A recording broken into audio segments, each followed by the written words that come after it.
எச்சரிக்கை! பாட்ஷா ஜலாலுதீன் முகமது வந்து கொண்டிருக்கிறார். முகலாய ராஜ்யம் வாழ்க வாழ்க! முகலாய ராஜ்யம் வாழ்க வாழ்க! முகலாய ராஜ்யம் வாழ்க வாழ்க! வாழ்க வாழ்க! வாழ்க வாழ்க! உங்களில் இருக்கும் சிலர் மாபெரும் யுத்தங்களில் பங்கு பெற்றிருக்கிறீர்கள். வெகு சிலர் யுத்த காலத்திற்கு முதல் முறையாக செல்ல போகிறீர்கள். ஆனால் ஒரு விஷயம் மட்டும் என்றும் மாறாமல் இருக்கும். அது என்னவென்றால், நீங்கள் அனைவரும் முகலாய ராஜ்யத்தின் வீரர்கள் என்பது. வீரர்கள் என்றும் தோற்பதில்லை. அதே போல் எனக்கு வெற்றிதான் என்றும் வேண்டும். வெகு நாட்களாவே என் மனதில் ஒரு கேள்வி இருக்கிறது. அதை இன்று நான் உங்களிடம் கேட்கப் போகிறேன். அந்த கேள்வி என்னவென்றால், உங்கள் அனைவருக்கும் முக்கியமானது எது? யுத்த களத்தில் எதிரின் ரத்தம் பார்ப்பதா, இல்லை இறக்குமுறை போராடுவதா? தவறு. உங்களின் உயிர் தியாகத்தை நான் விரும்பவில்லை. நீங்கள் அனைவரும் முகலாய சேனையின் ஒரு பாகம்தான். உங்களுக்கு சிறந்த பயிற்சி மட்டுமல்ல, ஆயுதங்களும் தரப்பட்டுள்ளது. அதனால் என்றும் நான் உயிர் தியாகங்களை விரும்பியதே இல்லை. முகலாய சாம்ராஜ்யத்தில் இருக்கும் ஒவ்வொரு சிப்பாயின் உயிரும் வீணடிக்கப்படுவதற்கு விளையாட்டு பொருள் இல்லை. நீங்கள் என்றென்றும் முகலாய சாம்ராஜ்யத்தின் கௌரவத்தையும் எல்லையையும் காப்பாற்ற பிறந்துள்ளீர்கள். எதிரிகளை வெல்வதே உங்கள் கொள்கை. அதனால் ஒரு விஷயத்தை ஞாபகத்தில் வைத்துக் கொள்ளுங்கள். நீங்கள் உங்கள் எதிரிகளிடம் பயத்தை உருவாக்க வேண்டும். எதிரி நாட்டு பிரஜைகள், அங்குள்ள பெண்கள், அவர்களின் குழந்தைகள், முதியவர்கள், அவர்கள் யாரும் நம்முடைய எதிரிகள் கிடையாது. அதனால் அவர்களை நீங்கள் தாக்க கூடாது. இதுதான் நம் கொள்கை. நமது சேனையில் வீரம் மட்டும் அல்லாமல் விவேகமும் இருக்க வேண்டும் என்று நினைக்கிறேன். நான் கூறுவது என்னவென்றால், நீங்கள் உங்கள் எதிரிகளின் மனதில் பயத்தை உருவாக்குவதன் மூலம் அவர்கள் உறக்கத்தில் கூட நிம்மதியாக இருக்க மாட்டார்கள். ஆனால் உங்கள் நண்பர்கள் மனதில் அன்பு பாராட்டும் அவர்களது மனதில் ஒரு பயமில்லாத நிலையை நீங்கள் உருவாக்கி தர வேண்டும். முகலாய ராஜ்யம் வாழ்க வாழ்க! வாழ்க வாழ்க! வாழ்க வாழ்க! வாழ்க வாழ்க!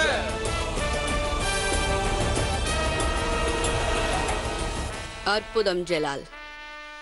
வீரமும் விவேகமும் நிறைந்த ஒரு ஷெஹன்ஷாவை நான் கண்டேன். இது மிகவும் முக்கியம் பெரியம்மா. எப்போதுமே குதிரையின் கடிவாளத்தை நாம் பிடித்துக் கொள்ள வேண்டும். இல்லை என்றால் அதன் மீது நாம் சவாரி செய்ய இயலாது. இன்று காலை ரஹீமுடன் நான் பட்டம் விட்டுக் கொண்டிருந்தேன். அப்பொழுது ஒரு விஷயம் எனக்கு புரிந்தது. பட்டத்தை பறக்க விடும் போது நமது கவனம் நூலின் மீதுதான் இருக்க வேண்டும். இல்லை என்றால் அதை யார் அறுத்து கொண்டு சென்று விடுவார்கள் என்பது நமக்கு புரியாது. அந்த பட்டம் உயரத்தில் பறக்கும் வரை அதை பாராட்டுவார்கள், புகழ்ந்து பேசுவார்கள். நூல் அறந்து போனாலோ அல்லது பட்டத்தை விடுபவன் கவனம் சிதறி போனாலோ விழுந்த பட்டத்தோடு சேர்த்து அதை விட்டவனையும் நிந்திப்பார்கள் பெரியம்மா. நமது சேனைகளும் என் கையில் இருக்கும் அந்த பட்டத்தை போல்தான். எப்போதும் அவர்கள் என் கைப்பேடியில் இருக்க வேண்டும். எனது பார்வை அவர்கள் மேல் இருக்க வேண்டும். நீ சிறுவனாக இருக்கும் பொழுது இவ்வளவுதான் நீ இருப்பாய். ஆனால் இப்பொழுது உன் நிர்வாக திறமையும் வீரமும் வளர்ந்து கொண்டே இருக்கிறது ஜலால். பெருமையாக இருக்கிறது. இப்பொழுதெல்லாம் உன்னை நினைத்தால் பெருமையாக இருக்கிறது. தங்களுடைய ஆசீர்வாதம் இருந்தால் எல்லாம் நடக்கும் பெரியம்மா. வாருங்கள்.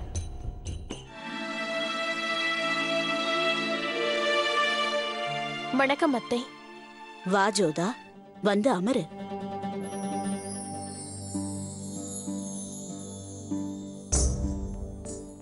அத்தை அவர்களே, எனக்கு ஏதோ சங்கடமாக இருக்கின்றது. என்ன சங்கடம் உனக்கு ஜோதா? ஷெஹன்ஷா பக்ஷிபானுவிடம் நடந்து கொண்ட விதம். அவள் செய்தது தவறு என்று நான் ஒத்துக்கொள்கிறேன். இதனால் உறவும் முறிந்து விட்டது. ஆனால் சில உறவுகள் மனித வாழ்க்கையில் மிகவும் முக்கியமானவை. இப்பொழுது அதை பற்றி பேசி எந்த லாபமும் இல்லை. ஜலாலை பற்றி நமக்கு நன்கு தெரியும். அவன் ஒரு முடிவு எடுத்துவிட்டால் அதனால் எவ்வளவு பெரிய நஷ்டம் ஏற்பட்டாலும் கூட அதை மறுபரிசீலனை செய்ய மாட்டான். அவன் தனது தங்கையின் உறவை முறித்து விட்டான். மிகவும் மனம் உடைந்ததால் தான் இந்த முடிவை எடுத்திருக்கிறான். இனி பக்ஷி பானு அவனது பிறந்தநாள் கொண்டாட்டத்தில் கலந்து கொண்டாலும் அதை விரும்ப மாட்டான். எனக்கு புரிகின்றது அத்தை. ஷெஹன்ஷா தன் குடும்பத்தாரிடம் பாரபட்சம் காட்டுவார் என்று மக்கள் அவரை தவறாக நினைத்துவிடக் கூடாது என்பதற்காகத்தான் ஷெஹன்ஷா அவ்வாறு செய்தார். ஆனால் ஷெஹன்ஷா படும் வேதனையையும் வலியையும் யாராலும் புரிந்து கொள்ள முடியாது. ஷெஹன்ஷாவாக இருப்பதால் அவர் நிறைய இழந்திருக்கிறார். அதை நம் யாராலும் புரிந்து கொள்ள முடியாது. அவனுள் இருக்கும் தமையன் தன்னை வென்றுவிடக் கூடாது என்பதற்காக பக்ஷிபானுவிற்கு தண்டனை வழங்கும் பொறுப்பை அவன் உன்னிடம் கொடுத்தான். ஷெஹன்ஷாவாக இருப்பதால் இந்த முடிவை எடுத்தார். ஒரு அண்ணனாக தன்னுடைய தங்கையை அவரால் மன்னிக்க முடியாதா? அது எல்லாம் ஜலாலின் கைகளில்தான் இருக்கிறது ஜோதா. அதில் நாம் தலையிட முடியாது. இந்த விவகாரத்தில் நீயும் தள்ளி இருந்தால் நல்லது என்று நான் நினைக்கிறேன். அண்ணன் தங்கை இடையே இருக்கும் மனக்கசப்பை போக்கும் முயற்சியில் உங்கள் இருவருக்கும் இடையே எந்த மனக்கசப்பும் ஏற்படக்கூடாது.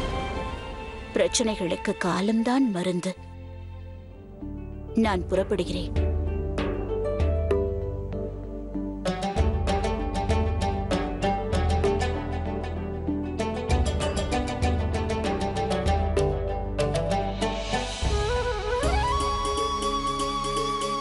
காலத்தின் போக்கில் அனைத்து விஷயங்களையும் விடக்கூடாது. மனிதனும் அவ்வப்போது தன்னால் முடிந்த முயற்சிகளை செய்ய வேண்டும். ஷெஹன்ஷாவும் ஒரு மனிதர்தான். மனிதனால் எப்பொழுதும் ஒருபோதும் தன்னைத்தானே வென்றுவிட முடியாது. ஷெஹன்ஷா மனதில் இருக்கும் இந்த போராட்டத்தை நான் என்னால் முடிந்த முயற்சிகளை செய்து அதை நீக்க வேண்டும். ஏதாவது செய்தாக வேண்டும்.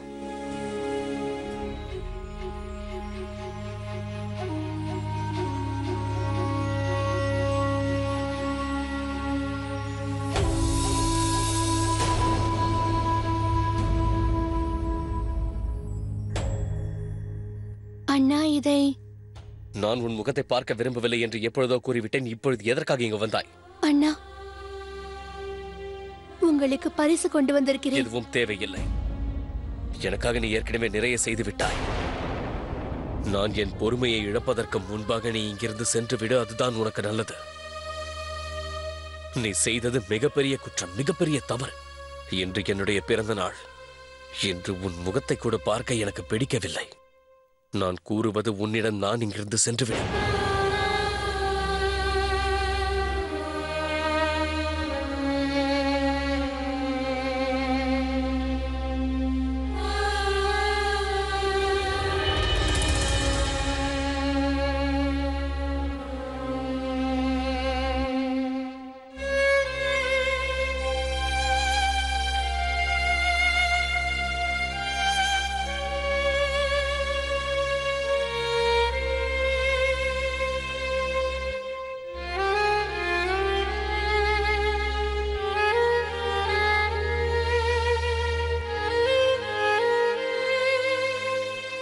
என்னை மன்னியுங்கள் ஷெஹன்ஷா. அனுமதி பெறாமல் உங்கள் அறைக்கு வந்து விட்டேன். உங்களை நான் வேண்டி கேட்டுக்கொள்கிறேன். பக்ஷிபானுவின் தவறை மன்னித்து விடுங்கள். அவளுக்கு நீங்கள் அண்ணன்.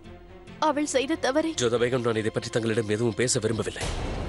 நான் தங்களுக்கு அவளை தண்டிக்கும் அதிகாரத்தை வழங்கினேன். நீங்கள் அதை பயன்படுத்திக் கொண்டீர்கள். ஆனால் இது என்னுடைய தனிப்பட்ட விஷயம். இதில் நீங்கள் தலையிடுவதை நான் துளி கூட விரும்பவில்லை ஜோதா.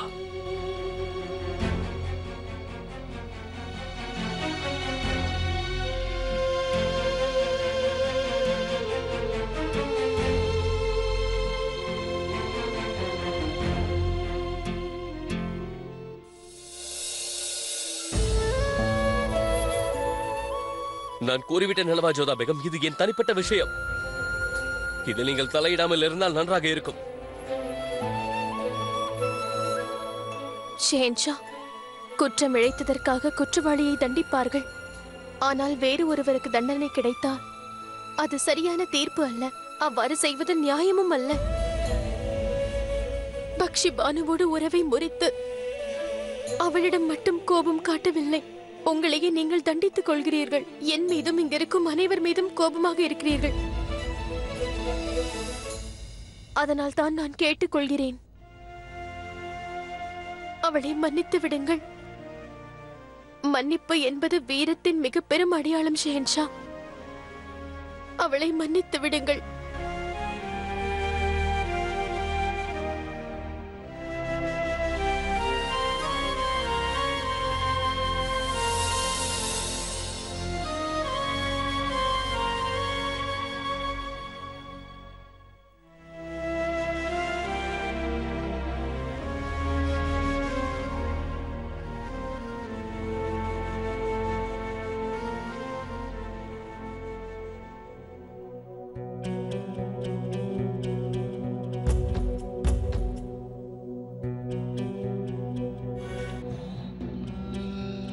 ஒவ்வொரு வருடமும் என் பிறந்த நாள் அன்று மாளிகையில் விழா நடக்கும்.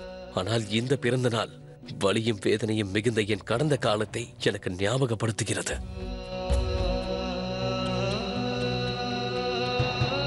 என்னுடைய பிறந்த நாள் கொண்டாட்டங்கள் எப்பொழுதும் முன்பே அது தொடங்கிவிடும்.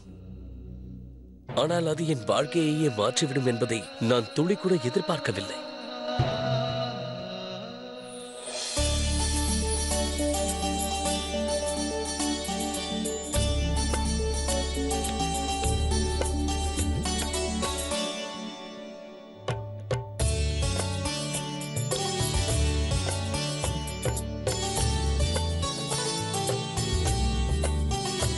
விருந்தாளிகள் அனைவரும் ஆக்ராவிற்கு வந்துவிட்டார்கள். ஷஹன்ஷாவின் பிறந்த நாளுக்கான அனைத்து ஏற்பாடுகளும் முடிந்துவிட்டது. இன்று திருவிழா, மகா திருவிழா.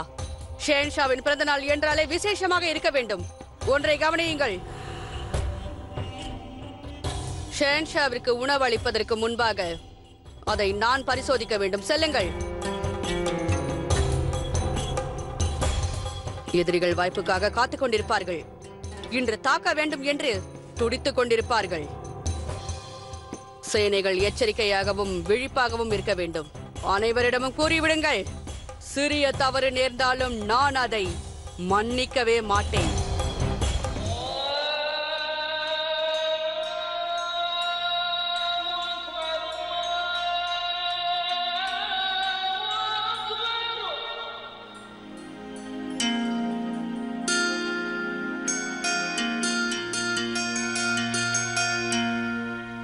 அஸ்ஸலாமு அலைக்கும் தாயார் அவர்களே, தாங்கள் இங்கே? நன்றாக இரு ஜலால். அல்லாஹ் உனக்கு நீண்ட ஆயுளை கொடுக்கட்டும். பிறந்த நாள் வாழ்த்துக்கள் ஜலால். உனது பிறந்த நாளுக்கு தானங்களும் தர்மங்களும் எப்பொழுதும் போல் நீ கொடுக்க வேண்டும் என்று நான் விரும்புகிறேன் ஜலால். கைதிகளையும் விடுதலை செய்துவிடு. உங்கள் கட்டளைகளை நான் நிச்சயம் நிறைவேற்றுவேன். ஷெஹன்ஷா ஜலாலுதீன் முகமது வாழ்க வாழ்க! முகலாயர் ராஜ்யம் வாழ்க வாழ்க வாழ்க! பாட்ஷா ஜலாலுதீன் வாழ்க!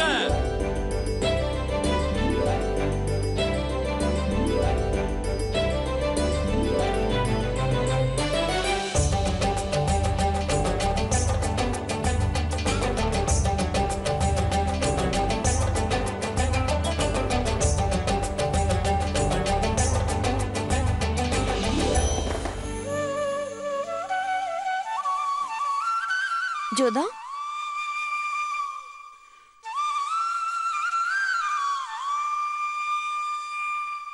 தெரியுமா ஜோதா, மாளிகை முழுவதும் ஷெஹன்ஷாவிற்கு பிறந்தநாள் கொண்டாட்டம் நடைபெறுகிறது.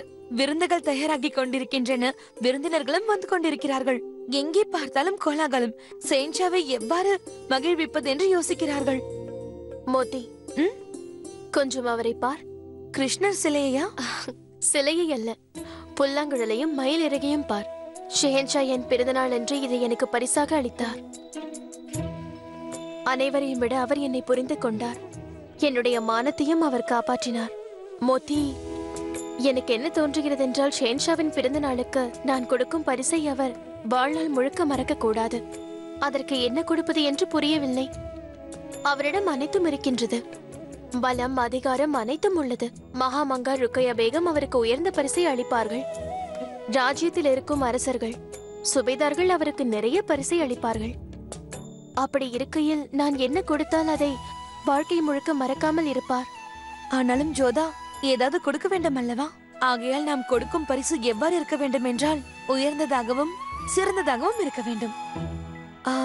எனக்கு தெரிந்ததை கூறிவிட்டேன். நீயே யோசித்து பார்.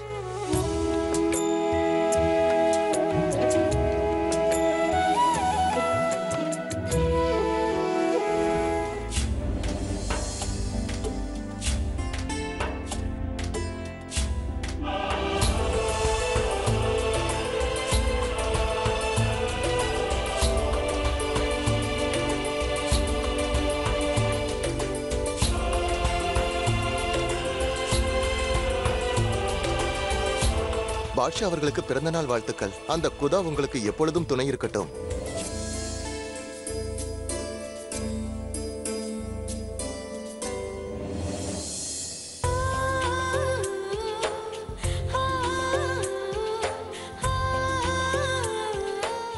தங்களுக்கு என்னுடைய பிறந்தநாள் வாழ்த்துக்கள் ஜலால். மிக்க நன்றி. எல்லா வருடம் போல இந்த வருடமும் நீ சொன்னதை நான் செய்துவிட்டேன். நான் முதலில் உன்னிடம்தான் வந்தேன். வாழ்த்து கூறினாயே தவிர எனக்கு பரிசளிக்கவில்லையே. அந்த பரிசுக்காக நான் மிகவும் கடினப்பட்டேன். ஆகையால் அதை பெறுவதற்கு நீங்களும் சிறிதாவது சிரமப்பட வேண்டும். சரி, நான் என்ன செய்ய வேண்டும்? அதுவா, தங்களுக்கு மிகவும் பிடித்தது புதிர் முடிச்சை அவிழ்ப்பது. அந்த விடைகளை தாங்கள் கண்டுபிடித்தால் பரிசு உங்களுக்கு நிச்சயம் கிடைக்கும். ஒவ்வொரு புதிருக்கான பதிலும் பரிசிடம் உங்களை அழைத்து செல்லும். நேரடியாகவே பரிசை கொடுக்கலாமே. சுலபமாக கிடைத்துவிட்டால் அந்த பரிசில் ஈர்ப்பே இருக்காது. அதோடு அதில் மகிழ்ச்சியும் இருக்காது. சரி, தங்களுக்காக போட்டியை சிறிது தளர்த்திக் கொள்கிறேன். ஒவ்வொரு புதிரும் தங்களுக்கு பிரியமானவர்களிடம் அழைத்து செல்லும். அங்கு சென்ற பிறகு இன்னொரு கேள்வி கிடைக்கும். இறுதியாக ரஹீம் தங்களை பரிசிடம் அழைத்து செல்வான். மிகவும் சிறந்த பரிசாகத்தான் இருக்க வேண்டும். சரி, என்னுடைய முதல் புதிர் என்ன? சரி, நான் கூறுகிறேன். தங்களுக்கு உயிர் தந்தவரிடம் முதலில் தாங்கள் சென்று பாருங்கள். அங்கு இன்னொரு புதிர் இருக்கும். அதன் பிறகு தாங்களே புரிந்து கொள்வீர்கள். எனக்கு உயிரை வழங்கியவர் யார் என்றால் எனது தாயார் மகாராணி அவர்கள். அப்படி என்றால் நான் முதலில் அங்கு செல்ல வேண்டுமா? சரி ருக்கையா, நான் செல்கிறேன். பரிசு கிடைத்தவுடன் நான் மீண்டும் உன்னிடம் நன்றி கூற இங்கு வருவேன். பரிசளிக்கும் இந்த முறை எனக்கு பிடித்திருக்கிறது.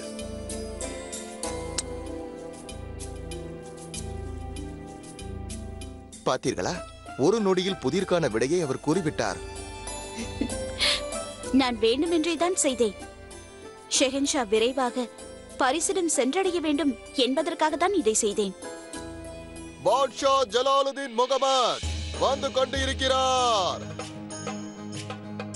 பிறந்தநாள் வாழ்த்துக்கள் ஜலால். தாங்கள் இவ்வாறு செய்ய வேண்டாம். எங்களுக்கு தாங்கள் பாட்ஷா, அதனால் சலாம் வைக்க வேண்டாம். முதலில் என்னை வளர்த்து ஆளாக்கியது நீங்கள்தான். பிறகுதான் நான் பாஷாவானேன். அதனால் தங்களுக்குத்தான் அதிக உரிமை இருக்கிறது. தங்களுக்கு சலாம் செய்வது எனது கடமை. எங்கள் அனைவரின் சார்பாக ஒரு பரிசு இருக்கிறது.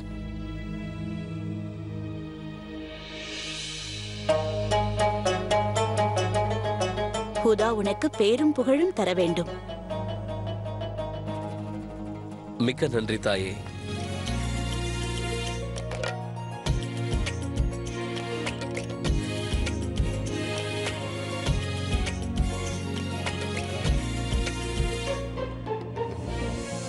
உங்கள் பரிசை நான் மனப்பூர்வமாக ஏற்றுக்கொண்டேன். ஆனால் இதைவிட பெரிய பரிசு ஜோதா பேகத்தின் விஷயத்தில் நீங்கள் அளித்த அறிவுரையாகும். தாயே, நான் ருக்கையா பேகத்துடன் ஒரு சின்ன விளையாட்டில் ஈடுபட்டிருக்கிறேன். அது என்னவென்றால், புதிரை விடுவித்தால் எனக்கு பரிசு கிடைக்குமாம்.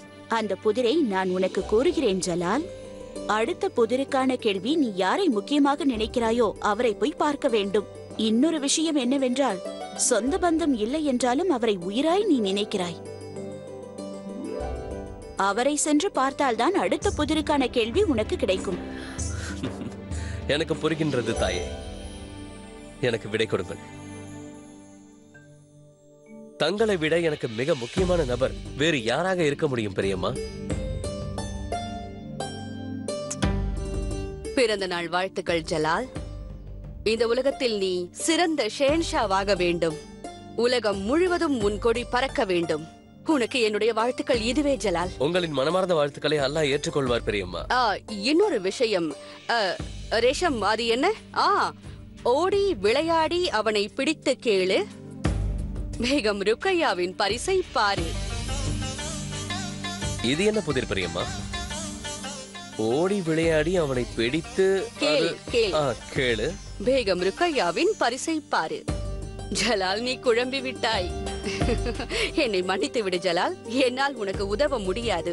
ஏனென்றால் என்னால் இதில் கேள்வியை மட்டும்தான் சொல்ல முடியுமே தவிர பதிலை சொல்ல முடியாது. ஓடி விளையாடி அவனை பிடித்து கேள். இந்த வயதில் ஓடி விளையாடுவதா? புரிந்துவிட்டது பெரியம்மா.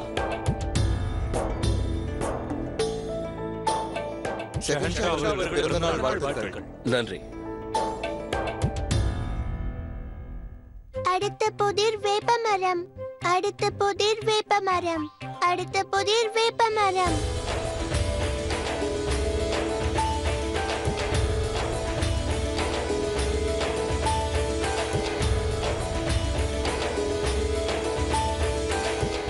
அடுத்த புதிர் என்ன மரம்? அடுத்த புதிர் அடுத்த புதிர் துளசி செடி. அடுத்த புதிர் துளசி செடி. சலாம் அலைக்கும் குட்டி அரசரே, எப்படி இருக்கிறீர்கள்? சலாம் ஷஹன்ஷா, பிறந்தநாள் வாழ்த்துக்கள். பாருங்கள், நான் உங்களுக்காக பரிசு செய்திருக்கிறேன். மிகவும் அழகாக இருக்கின்றது. நன்றி. ருக்கையாவின் புதிரில் உனக்கும் சம்பந்தம் இருக்கின்றதாமே? நல்ல வேளை நீங்களே வந்து விட்டீர்கள். காலையிலிருந்து மனப்பாடம் செய்கிறேன். ஒருவேளை மறந்திருந்தால்? சரி, அந்த புதிர் என்னவென்று கூறு. அதாவது துளசி செடி. சென்று துளசி செடியை சுற்றி தேடு. அங்கு உனக்கு கிடைக்கும் பிறந்த நாள் பரிசு. என் வேலை முடிந்தது. நான் சென்று வருகிறேன். சலாம். ஓடி விளையாடி பிடி. ருக்கையாவின் இந்த புதிர் வித்தியாசமாக இருக்கின்றது. துளசி செடியா?